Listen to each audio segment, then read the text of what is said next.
maná escondido para ti. Y el arca del pacto, cubierta de oro por todas partes, en el que estaba la urna de oro que contenía el maná. Tu porción diaria de alimento espiritual. Con el hermano Adolfo de la Rosa. El que tiene oído, oiga lo que el Espíritu dice a las iglesias. Al que venciere, daré a comer del maná escondido.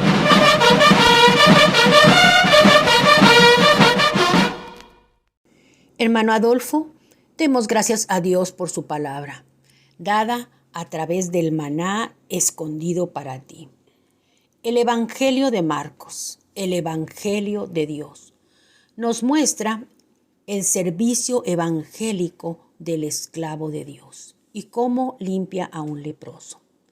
Hermanos, que se han corrido los velos y podamos ver los principios de Dios, caminar los caminos de Dios. Marcos 10:45 dice, porque el Hijo del Hombre no vino para ser servido, sino para servir y para dar su vida en rescate por muchos. Gracias, hermana. Hermanos, seguimos en el Evangelio de Marcos y bueno, hemos realmente cubierto el asunto de la lepra, que tiene que ver con la rebelión, y hemos hablado de rebelión, algunos puntos, y también hemos traído el asunto de la autoridad, porque es necesario, si hablamos de rebelión, pues entonces es necesario hablar de la autoridad. Y entonces, mostramos el caso negativo de María y Aarón. Y también mostramos también el caso de autoridad, o sea, de David, el rey David. Entonces, esta mañana o este día llegamos en el Nuevo Testamento, en el Evangelio de Marcos.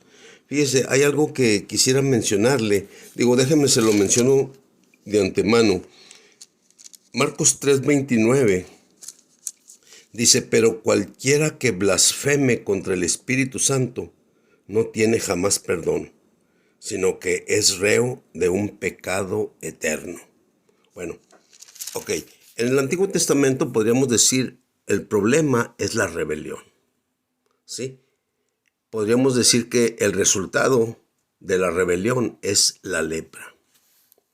Y entonces tenemos que decir que necesitamos vivir bajo el principio de autoridad.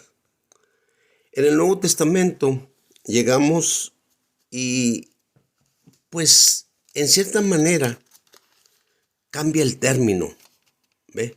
Pero en esencia sigue siendo lo mismo. El término es que la blasfemia contra el Espíritu Santo. Pero, mire, déjeme leerle desde versículo 13. Desde versículo 13 para dar todo el antecedente, ¿sí? Antes de llegar al versículo 29, que es el que nos interesa. Fíjese, dice aquí, estamos en Marcos capítulo 3, versículo 13 en adelante. Después subió al monte y llamó así a los que él quiso y vinieron a él. Y designó a 12, a quienes también llamó apóstoles, para que estuviesen con él y para enviarlos a predicar. Y que tuviesen autoridad, y que tuviesen autoridad para echar fuera los demonios. Quiero que note esta palabra, autoridad para echar fuera los demonios. Ok, designó pues a los 12, a Simón, a quien puso por sobrenombre Pedro, a Jacobo, hijo de Zebedeo, y a Juan hermano de Jacobo, a quienes puso por sobrenombre Boanerges, esto es, hijos del trueno, Andrés, Felipe, Bartolomé, Mateo, Tomás, Jacobo, hijo de Alfeo, Tadeo, Simón el cananista, y Judas Iscariote, el que le traicionó. Ok, hasta ahí, en cierta manera, parece ser que ahí llega esa sección. Pero luego, entra el versículo 20 y 21. Y entró en una casa y se juntó de nuevo una multitud, de modo que ellos ni siquiera podían comer pan. Tremendo, ¿eh? Cuando oyeron esto, fíjese, sus parientes, es decir, su familia, vinieron para prenderle. Escuche, porque decían, está fuera de sí. ¡Wow! Delicado el asunto, ¿eh? Delicado. Digo, sí, es un hecho que pasan muchas situaciones, ¿ve? Y muchas situaciones son muy positivas, excelentes, recomendables. Siempre, a veces por ejemplo, cuando a María le fue hecha la anunciación, ¿verdad? Por el ángel Gabriel. Pues excelente, María estaba llena del Espíritu, llena de la palabra. Inmediatamente ella dice, mi alma engrandece al Señor. Y sigue, y sigue, y sigue, y sigue, y sigue. Pero aquí, cuando oyeron esto sus parientes, vinieron para prenderle, porque decían, está fuera de sí. Esto incluye a su madre, incluye a Jacobo, a José, a Judas y a Simón, 4 hermanos que tenía, y también tenía hermanas, que lo dice en plural. Bueno, todos ellos como familia vinieron porque decían, está fuera de sí. Ahora fíjese, después de que el Señor escoge los 12 apóstoles, entonces haga de cuenta que termina con Judas Iscariote, el que le traicionó. Y luego después entran versículos 20 y 21. O sea, y ahí el 21 dice, cuando oyeron estos sus parientes, vinieron para prenderle porque decían, está fuera de sí. Ok, pero luego después de ahí entra otro punto. Fíjense nomás Marcos, se me hace muy tremendo Marcos, en ese sentido. Fíjense nomás, verso 22. Y los escribas que habían bajado de Jerusalén decían, fíjense inmediatamente el punto, decían, tiene a Belcebú y por el príncipe de los demonios echa fuera a los demonios. ¡Wow! Así es que primeramente el Señor llama a los 12 y luego les da autoridad para echar fuera demonios. Y luego viene el caso donde Jesús estaba en una casa y estaba tan ocupado en la predicación del Evangelio, ¿ve? Que no tenían chance ni para comer. Pero María, su madre, y sus hermanos vienen para llevárselo, ¿ve? Porque decían, pues no está bien, no está bien. Y luego, así, inmediatamente, vienen los fariseos, los escribas, que venían, que habían bajado de Jerusalén, y decían, tiene a Belcebú, príncipe de los demonios, y por él echa fuera a los demonios. ¡Wow! Imagínense, todas estas cosas se están juntando ahí, ¿sí? Y habiéndolos llamado, les decía en parábolas. Jesús está diciendo aquí, este es el punto. ¿Cómo puede Satanás echar fuera a Satanás? Si un reino está dividido contra sí mismo, ese reino no puede quedar en pie. Y si una casa está dividida contra sí misma, tal casa no puede quedar en pie. Y si Satanás se ha levantado contra sí mismo y está dividido, no puede quedar en pie, sino que ha llegado su fin. Verso 27, el Señor hace algo ahí. Dice, pero nadie puede entrar en la casa del hombre fuerte, es decir, Satanás, y saquear sus bienes, si primero no ata al hombre fuerte y entonces saqueará su casa. Pero nadie puede entrar en la casa del hombre fuerte y saquear sus bienes, si primero no ata al hombre fuerte y entonces saqueará su casa. Es importante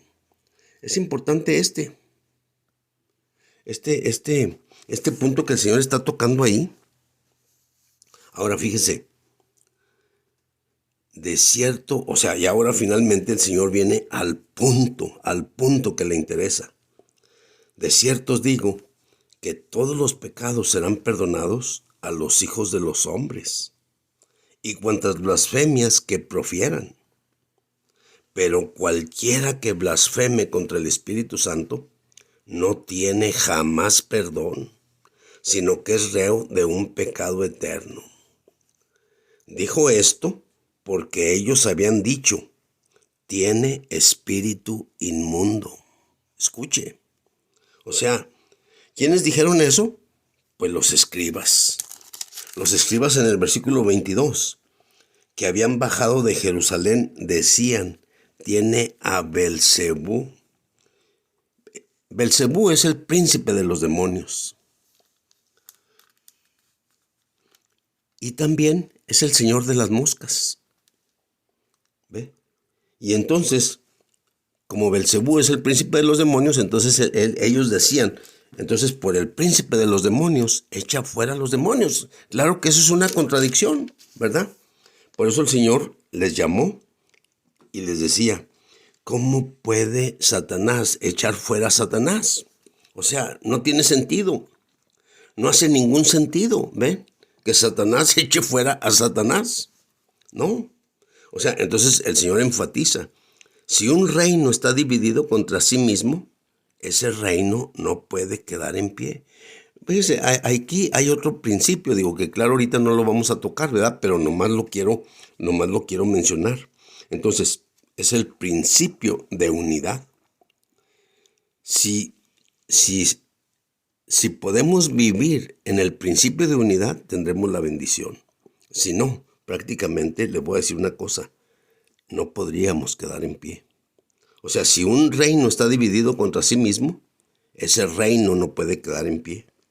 Si una casa está dividida contra sí misma, tal casa no puede quedar en pie. Y si Satanás se ha levantado contra sí mismo y está dividido, no puede quedar en pie, sino que ha llegado su fin. Entonces, aquí un punto muy importante, hermanos. Pero nadie puede entrar en la casa del hombre fuerte y saquear sus bienes si primero no ata al hombre fuerte, es decir, Satanás. O sea, es el versículo anterior, ¿verdad? El versículo anterior. Y si Satanás se ha levantado contra sí mismo y está dividido, no puede quedar en pie, sino que ha llegado su fin. Pero nosotros lo que debemos de hacer es entrar en la casa del hombre fuerte, saquear sus bienes, o sea, ¿pero cómo? Primero necesitamos atarle y entonces podemos saquear su casa. Dice aquí, yo diría que en Mateo 16, déjeme le digo, déjeme le muestro, mire, aquí en Mateo 16, 18, dice, y yo también te digo que tú eres Pedro, y sobre esta roca edificaré mi iglesia, y las puertas del Hades no prevalecerán contra ella. Y a ti te daré las llaves del reino de los cielos, y lo que ates en la tierra habrá sido atado en los cielos, y lo que desates en la tierra habrá sido desatado en los cielos. Hermanos, ahí paramos, pero seguimos con este asunto. Amén. Amén.